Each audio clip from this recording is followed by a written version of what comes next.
that if you are ever in the place of picking out a system, that your choice should be based on careful analysis of the specific requirements for your organization. It doesn't matter what the requirements may have been somewhere else that you work, or someone that you collaborate very closely in an organization in another town across the 20 miles away. It's very specific to what you need for your actual organization. Are there any questions at this point?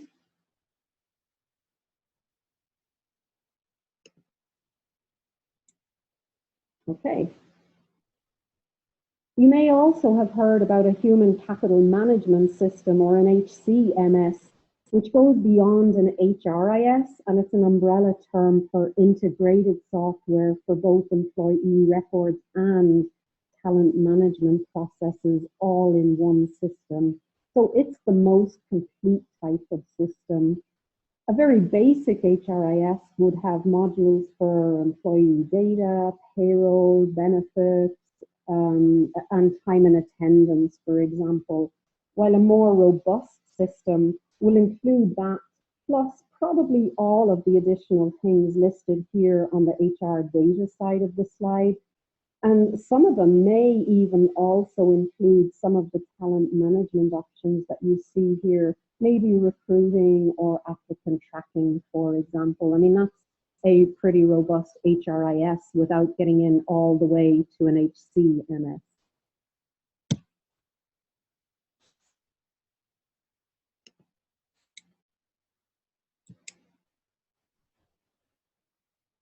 The reality is, however, that it's not uncommon for there to be no HRIS in place, and to instead have a combination of various systems, like your payroll information in one place, maybe an Excel spreadsheet containing your employee data, performance reviews that live in a Word document, and manual recruitment and benefits processes, for example.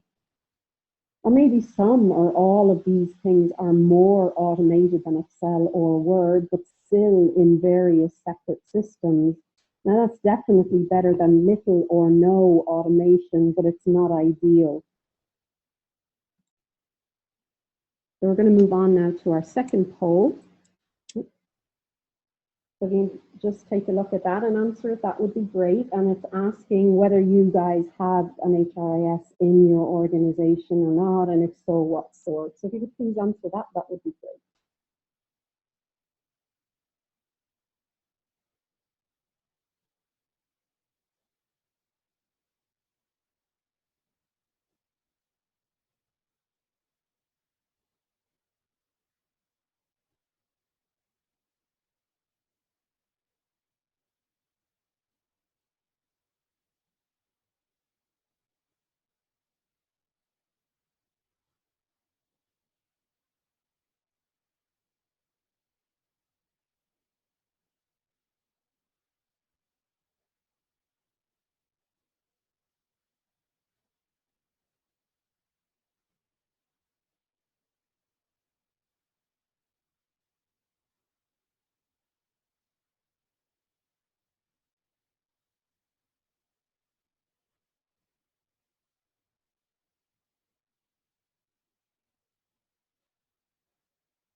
Okay, so I'm still waiting for the results to show. Oh, there they are.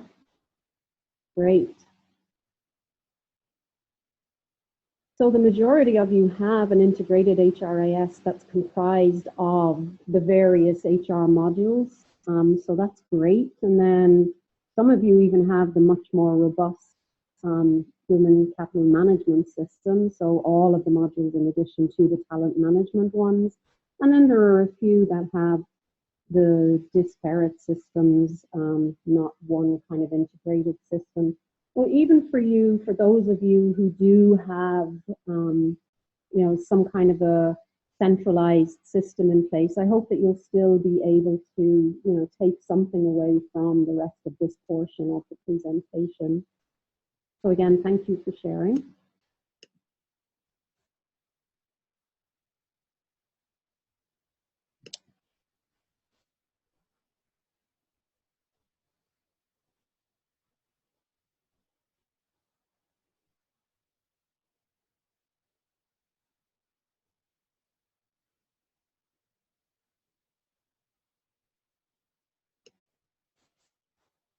So just bear with us. This is the lag time that I was talking about that comes after some of the polls.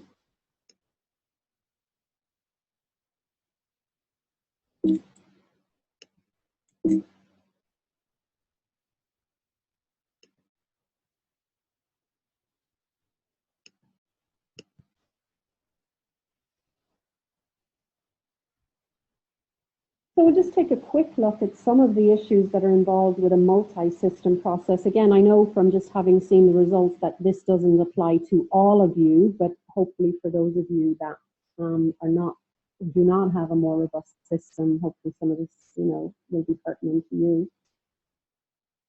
So while the use of various non-integrated electronic systems, that's definitely going to save you some time and money and reduce mistakes caused by more manual, oftentimes paper-based practices, they are still an inefficient use of time because they take you away from the more strategic areas that you could be focusing on. And we're going to look at some of those things in the second part of the presentation. And all changes have to be made in multiple systems, which practically guarantees mistakes as someone has to type an employee's requests and information into more than one database.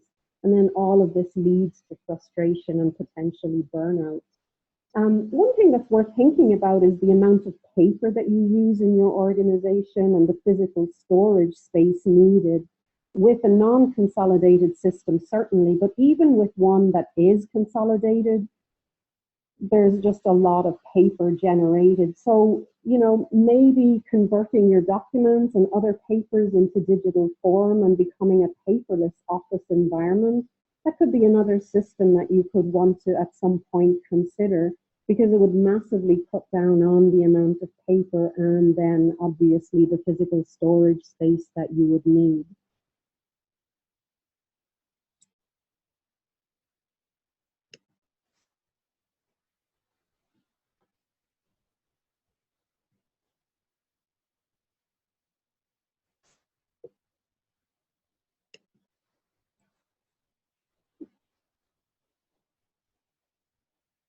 So here are a few advantages of a consolidated HRIS, and as we saw on the poll results just a couple of minutes ago, most of you fall into this category. And the main one is obviously efficiency, just as opposed to having a patchwork of different programs. Obviously, the automation of everyday processes, it's just made day-to-day tasks much easier because an integrated system just cuts down hugely on transactional work. Without a system of some kind, HR departments can just become overwhelmed with piles of paperwork, and that can lead to data errors and delays in various areas, such as onboarding and the training of new employees, for example, and overall just a poor use of HR's time. Now, some systems allow for employee self-service, which gives employees themselves access to the specific areas of the system and allowing for benefits self-enrollment or updates to their own employee information, for example. So this is obviously a huge time saver for HR. And by saving time through greater efficiencies, a system like that is already saving you money. And it could even extend to being able to maybe, I'm not saying this would definitely happen, but potentially eliminate a salary, for example, if a data entry type position, for example, could be cut just based on the fact that the employee can carry out most, if not all, of the updates in the system that would normally have been done by a data entry person. Are there any questions at this point? Okay.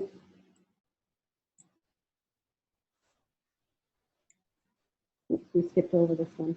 So of course there are some disadvantages too, and the main one is cost. I mean, obviously, we already saw with the poll that most of you have some kind of a system in place. But especially for smaller or non-profit organizations, that's where these systems can become expensive, because with any system, there are obviously acquisition and maintenance costs. So obviously that's the biggest expense. But in terms of manpower, there's a steep learning curve if the users are not computer proficient. So there could be training costs involved, in addition to maybe having to hire an experienced IT or HR employee to manage the system, because a deep understanding really is needed for optimal functionality.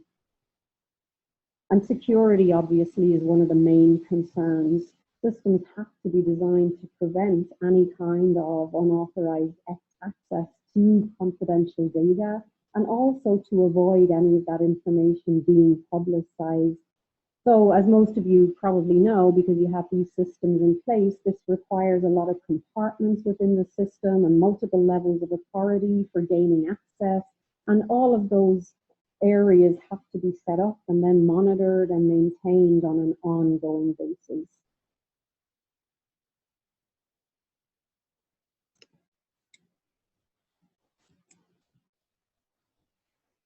In addition, here are some of the reasons why implementing any kind of a new system or even additional to what you already have might fail.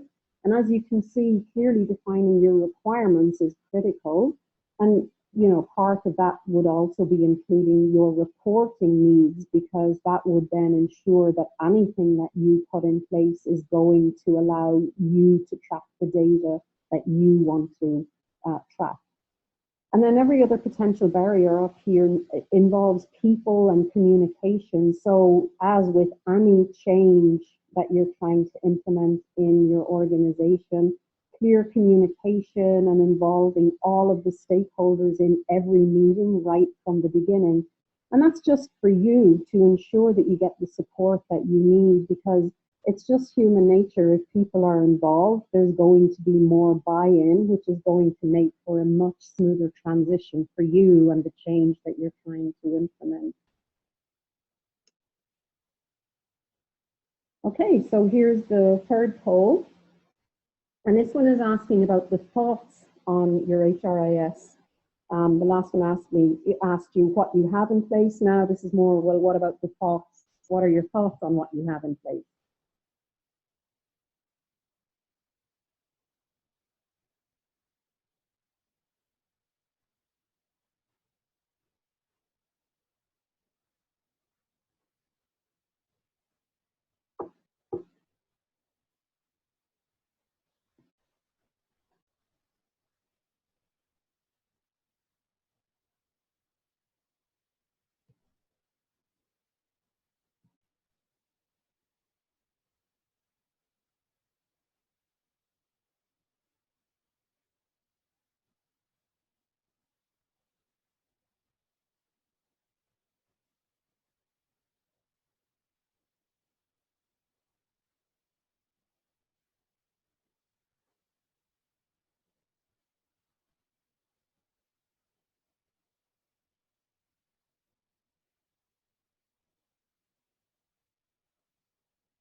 Okay, great. So overwhelmingly, 62% say that your system is okay and you're happy with some aspect of it, but not other parts of it. And then the smaller portions, 23% no, not happy at all with your current system, a lot of room for improvement. And then 15% of you, two in number, then are happy with it, having all the modules that you require and doing everything that you wanted to do smoothly. So that's great for you too. For the rest of you, then hopefully, you might pick up some tips from the presentation. So thanks again for responding. Are there any questions before we proceed?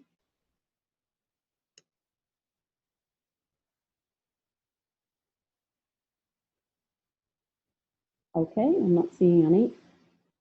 So when it comes to choosing a system, for those of you who don't have anything in place, as we saw on the slide before the poll, when you are choosing one, just make sure that it is customized to your needs and that it seamlessly integrates with your other HR processes.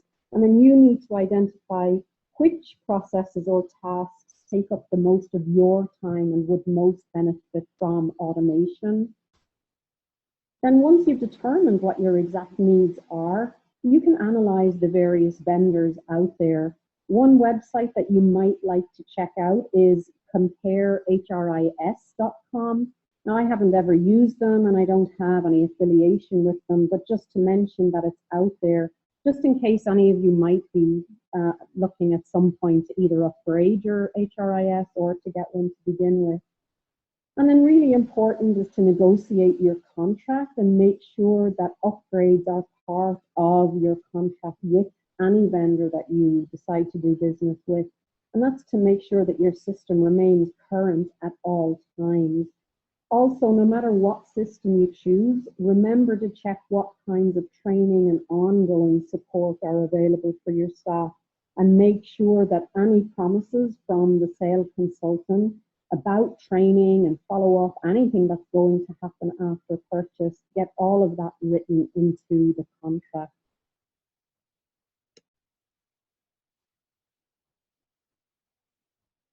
So obviously, I mean, I don't know what systems you guys have in place, but here's what a recent survey showed when HR professionals were asked about what vendor they prefer.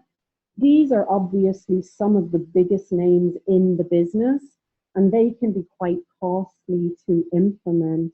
However, there are literally hundreds of others to choose from, and here's a few of them. So the good news is that it doesn't have to be expensive to implement a basic HRIS, and there are free and freemium software systems available, free up to a certain point, which you might want to explore. And the majority of the ones listed here are free for smaller organizations up to a certain number of employees. So I just wanted you to know that there are options out there, and some of these systems are more HR-centric than others. Now, I had a quick look at all of them, and I think WebHR and Collage.co are pretty good in terms of their offerings, although with Collage I did notice that you need a separate payroll system. But they all offer different various modules, not necessarily all of them ones that you might consider necessary. In addition, you could find that specifically what's available for free isn't actually very much at all. But if you decide to research some of them, you may find what you're looking for. So, just to conclude with this part of the presentation, again, some technology is better than none at all. However, the more integrated you can be, the better. And that's just so you can have a more complete and strategic view of your organization. And that then will enable you guys as HR practitioners to better be involved with your management and your leaders, and hopefully be able then to help shape the HR people strategy end of things in your organizations. So are there any questions before we move on to the next section?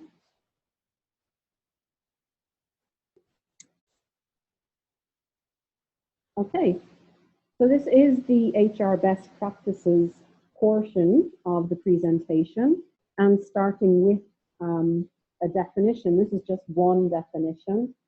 So basically the term HR best practices, it refers to practices that are successful ways to achieve your desired results. And it gets to the heart of what HR needs to be doing to add value to an organization. Now, this doesn't mean that baseline HR practices aren't important, because they obviously are from a compliance and just a day-to-day operational point of view. But when you get beyond that day-to-day, those tasks that you need to do on a day-to-day basis, the definition is talking about the more strategic areas of best practice that you should try and focus on.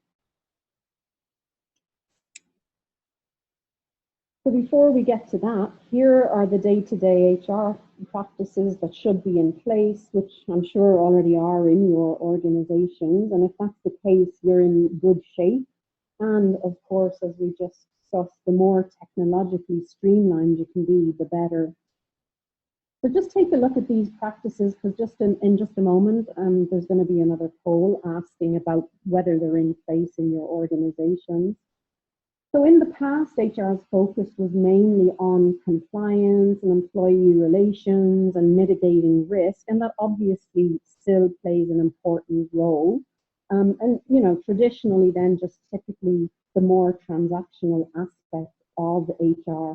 Nowadays, though, expectations have changed and there is more expected in terms of HR adding value. But in order to be able to focus on the value add portions of the job, you need to make sure that all of these baseline processes and practices shown here are in place and in an as efficient and streamlined manner as possible. So let's move on to the next poll. Oops. So it should appear in just a moment, and like I already said, that this one's going to be asking you about the baseline HR processes and practices in your organization.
Great, thank you all for responding.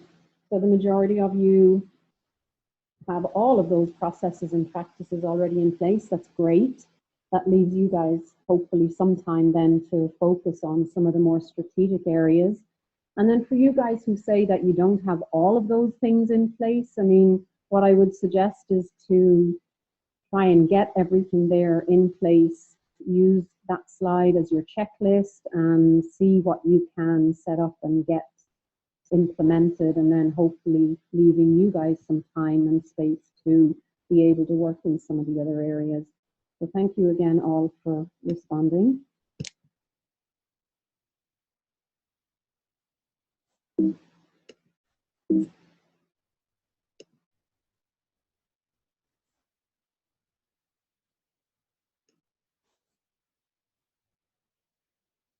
Okay, so here are some of the most important value add areas of focus for HR professionals today.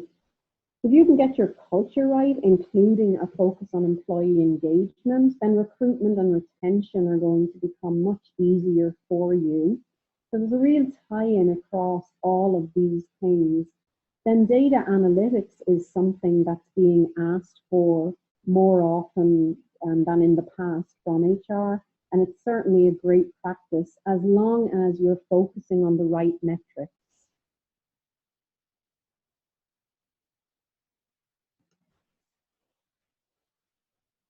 So the definition of culture, it's essentially the overarching character of your organization, what makes it unique, how it feels to work there. Is it hierarchical? Are people free to speak up? Are new ideas welcome? Do people work well together as a team? Just those types of things, everything that just comes together to make your organization be what it is.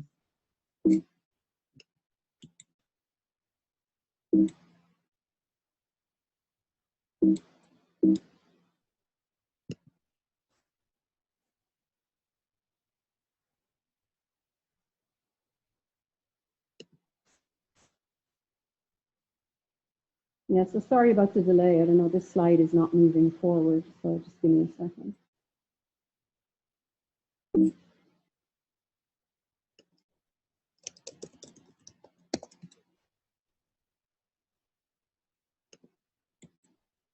There we go.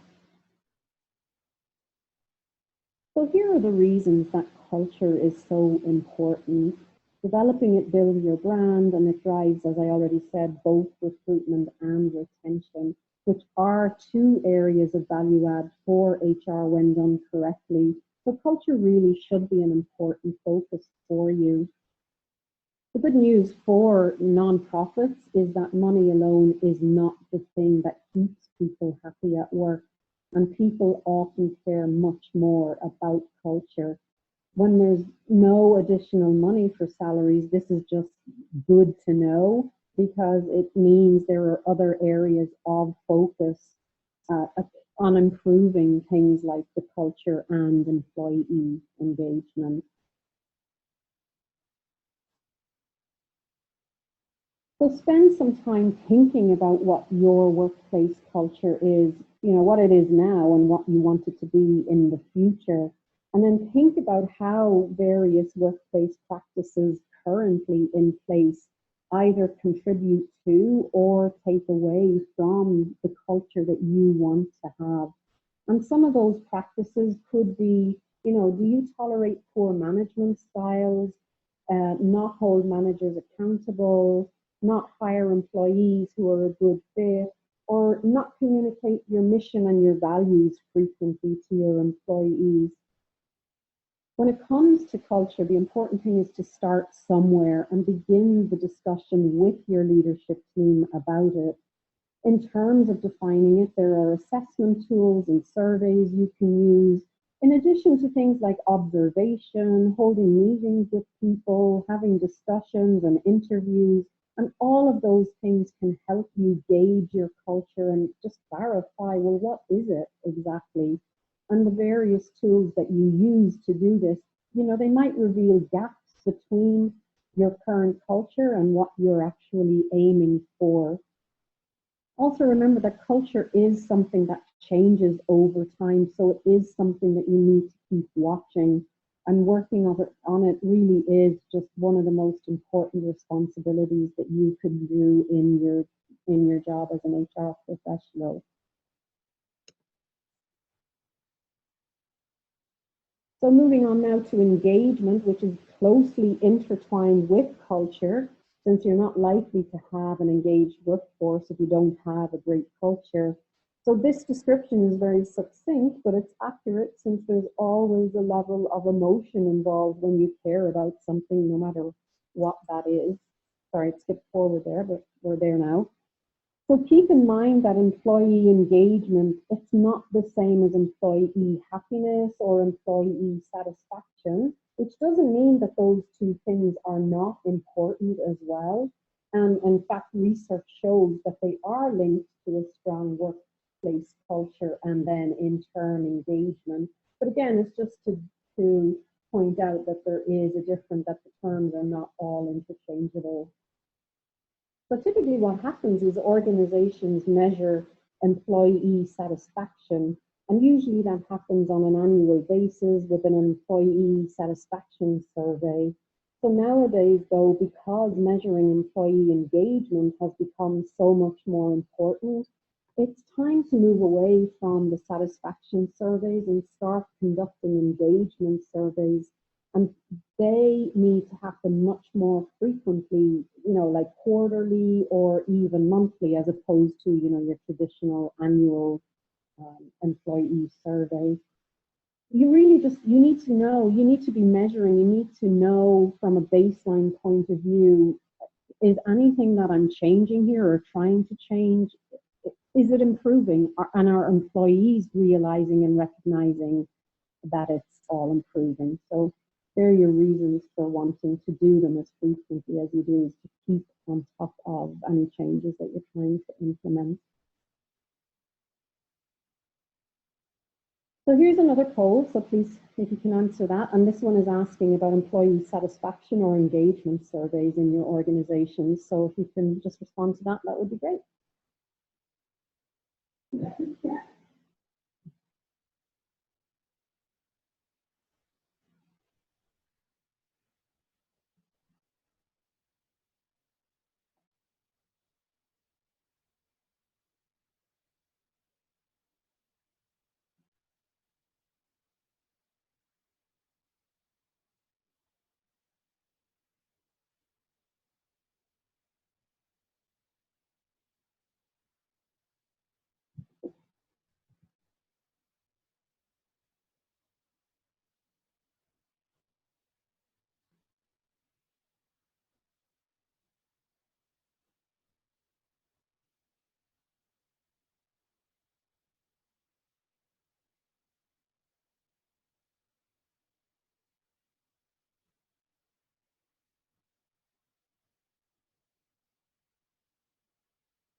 Okay, great. So there are some of you who conduct employee satisfaction surveys at least once a year.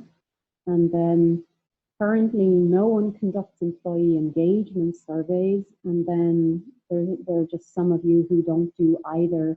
So you may want to consider looking into employee engagement surveys and starting to conduct those, and maybe even if it's a hard sell at the beginning, that not to get rid of the employee satisfaction survey immediately, since that's something that's been done for a long time, if that's the situation in your organization. Or ideally see if you can start conducting employee engagement surveys, and as I said, do them more frequently than annually, which, as I said, is your traditional employee survey time frame. So thank you again for responding to that. Are there any questions at this point?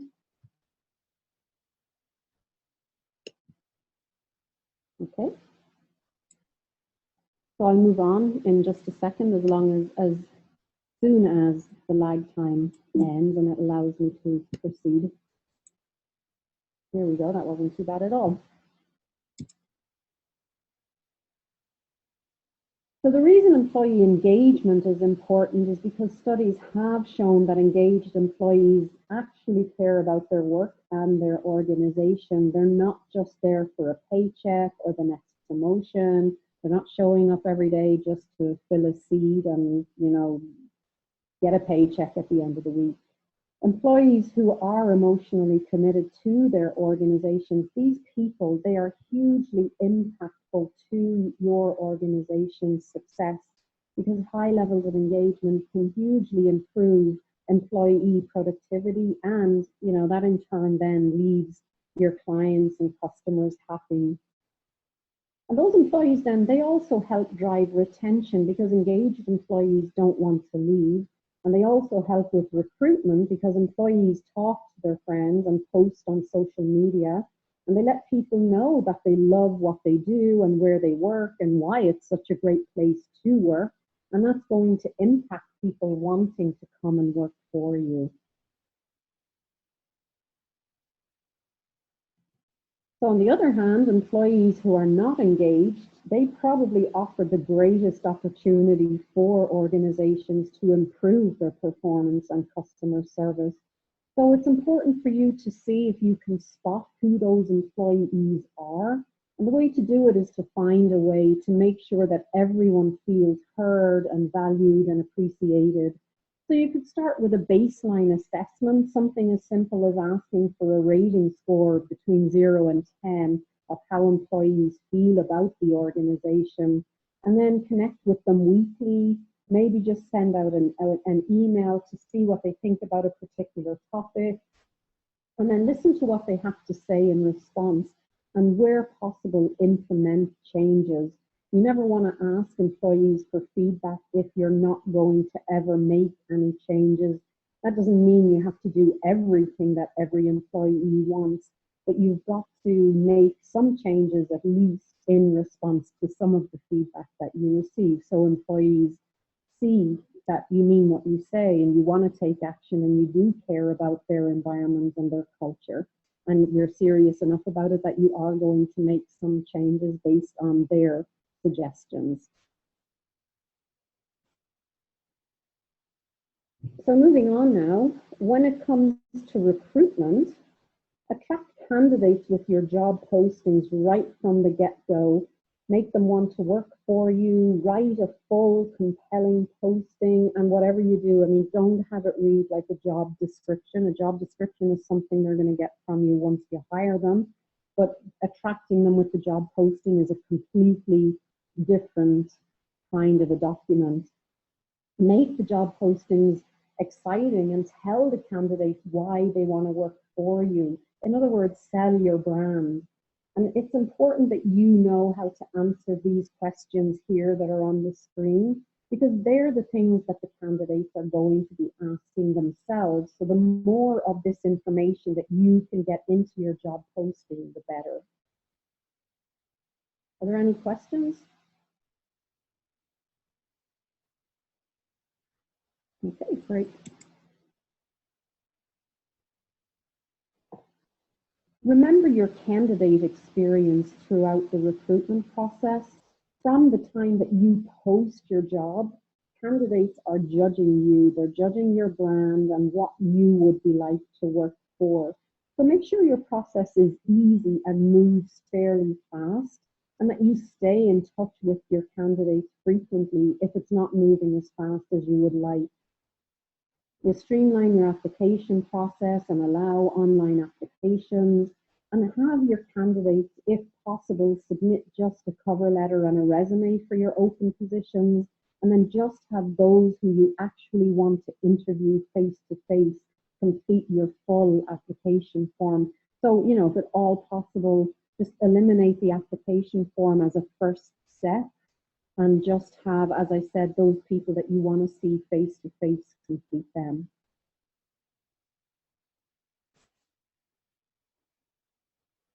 So something else you can do to help recruitment is to have a solid employee referral program. And that's a really significant and important, source of hire for employers. And if you have a formal program in place, that's great.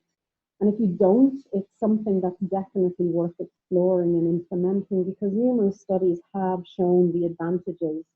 For them to be successful, though, this is the one thing that, over time has been shown to make them successful, you do need to implement some kind of a reward system to your current employees who make the referrals.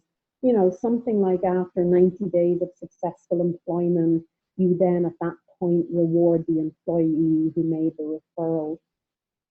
So if you have a great culture in place, it's going to be easy for your employees to sell your brand, they're going to be excited to talk about you as a great place to work to their friends, like I already mentioned.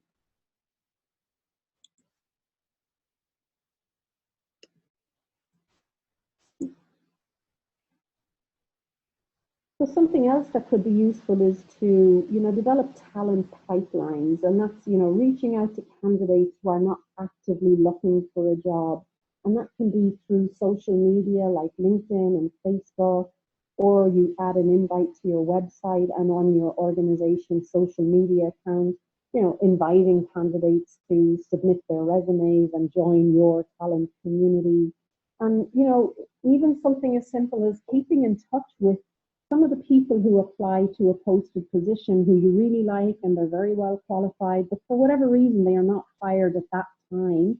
But you keep in touch with them, you add them to your list of people to keep in contact with, because any of these things help with building a pipeline, which then when you have a future opening, you have a list of people that you can reach out to see, hey, are you interested in our current open position? And the main reason for doing this is because when you rely only on applicants to jobs that you posted, you're relying on people who self-select, and they're mainly driven to apply by the need for a job more than anything else. So for some positions, that's fine, but just to bring things that one step further, keep an eye out for people who are excellent and already have jobs. So I know reference checking seems very basic to have here in this presentation, but it is surprising the number of organizations that do not check references either at all, or if they do, they don't do it properly. And this is the single most important thing you can do when deciding whether to hire someone or not. And you should always check a minimum of 3. And the most important thing in order to get good information when you're asking your questions is avoid yes/no questions and instead ask more probing ones.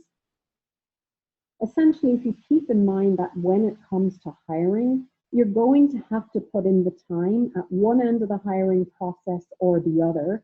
So it might as well be the front end, as it's a lot easier to not hire someone in the first place than to have to terminate them after hire.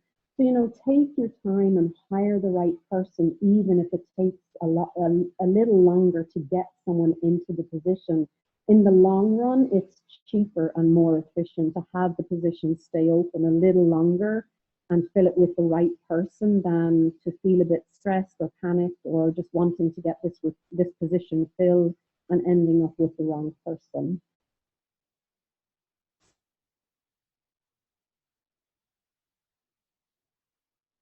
So here's another poll. If you can please take the time to respond to it, that would be great. And this is asking about your candidate experiences when they apply for a position at your organization.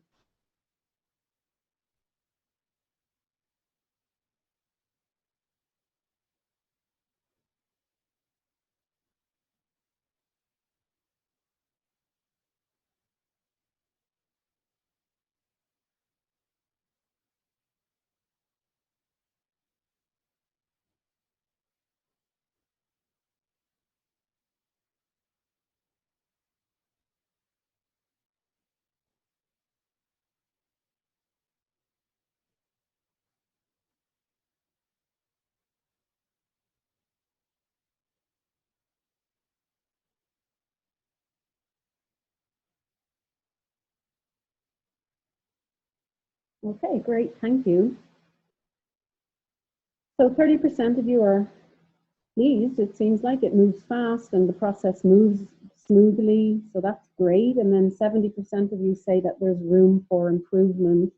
So, you know, maybe see if you can implement some of the things that I'm suggesting here, or you may have some other great ideas of your own, but, you know, try and make that candidate experience as smooth and as fast as possible, because that really is the expectation that all candidates have today.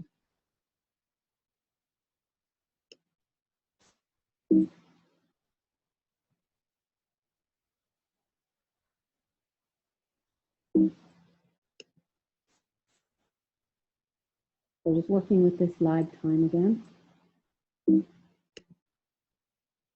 There we go.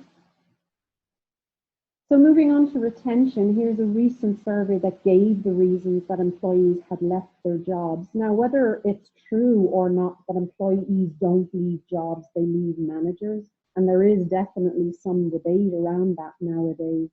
This particular survey asking employees why they had left appears to bear it out, because when you look at it, you can see that from a list of 10 reasons, 5 of the reasons that people left are directly related to the supervisors.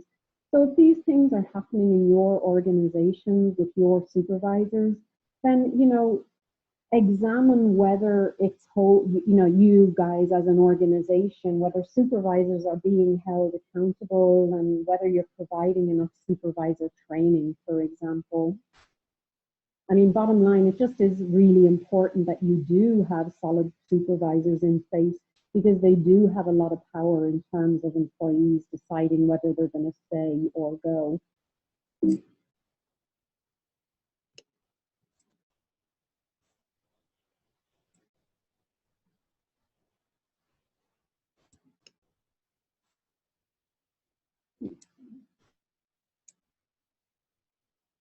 On the other hand, here are some of the reasons that employees stay with an employer. So if you can work on putting some of these things in place, the result will be increased employee engagement and retention. And as you can see, all of these things are culture related. So again, the importance of focusing in that area.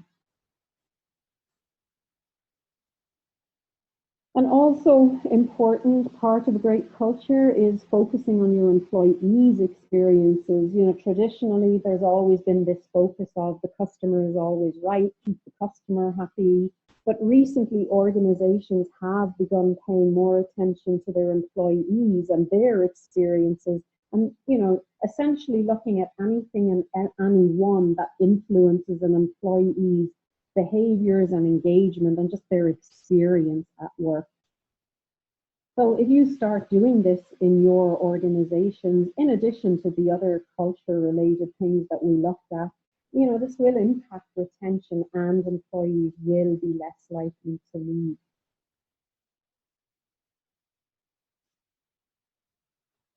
So in a nutshell, to manage retention, there's a 3-step process that you should follow, as shown here. Identify the cost of the turnover, hold exit interviews to ask employees why they're leaving, and then implement the various retention strategies. And, you know, once you carried out your three-stage process, then you ensure the following, which is over on the right-hand side there, and they're all culture-related, stimulating work, recognition and reward, leadership, all culture-related. So moving on now to data analytics, and as I had said at the beginning, there is more of a demand nowadays for HR professionals to use metrics and analysis to make good decisions and to also show the return on investment of key expenditures. That might be something like a major training program that's been implemented or a new HRIS, for example. However, what's really important, while analytics are becoming more important in HR, don't just produce analytics for analytics' sake. Instead, make sure that you provide data that most provides value to your leadership team. And the way to know exactly what they want and what they value, what they're interested in, is for you to ask.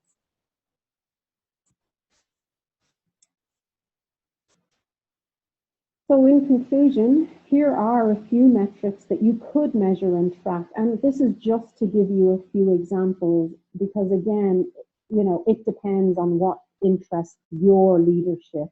And again, the only way you can find that out is to ask them and then measure things that are important to them. So with that, we've reached the end of today's presentation, and thank you for having participated. So before we get to any questions, I wanted to let you know that you will receive an evaluation to complete via email in the next few days. So I really hope that you will all take the time to respond to that. And then I also just wanted to take a moment to remind you of these upcoming events. So the first is the online HR forum, which I believe you all know is now live. And it's been live since the other day. And I know a number of you have already registered. So we're really hoping that this is something you will all use and gain benefit from. So as a reminder, it's a peer-to-peer exchange for Head Start HR practitioners, and you can post questions, exchange ideas, and just generally communicate with one another in an online environment. So it really would be great if you guys could start logging on daily and begin participating. I know a couple of questions have already been posted on there. So again, please do take a look and see if you can provide any feedback or, just to talk about your experiences too. Then on July 11th, there's another webinar, and that one is on retention strategies. And then there will be an in-person one-day HR institute with training, networking, and best practices. And you'll also receive updates from our federal partners. And that one is going to take place in San Diego on August 9th. So we don't yet have a topic for the training, and I was hoping that the topic could potentially come from the online forum that I just spoke about, or the evaluation forms that you will hopefully complete. Just give us some ideas of areas of interest for you, so we can get material out to you that you actually really want. And me, this is Ed. I'm just going to jump right in at this point because we're just about out of time. Yeah. And make the point, the slide does say register at, and just to be clear, the registration actually is not open for this event yet. We are still in the formation stages, so please hold the date of August 9th, and we'll have registration at this URL, but it's not quite there yet. So we've still got a little bit of work to do to format the day and hear back from the attendees of both this webinar as well as the folks who are working with us on the HR forum. So I don't want folks to think you can register yet. It's not up, but it will be shortly on our website. Great, thanks for that clarification, Ed. Okay, so one last thing is, let your Head Start colleagues everywhere know about the remaining webinar and in-person event, because if you believe that they could benefit from them. So, taking it beyond just the Region 9 Head Start Association. So we are out of time. We may have, time for one or two quick questions, or if you think of something afterwards, absolutely feel free to email me. So thank you for your time today, everybody. I very much appreciate you having attended. Wonderful. And the PowerPoint will be posted on the web next to the event. You'll search through our events and then look for past events. You'll identify this webinar and the PowerPoint will be posted there, as well as a audio of the webinar today. Have a great afternoon. Thank you.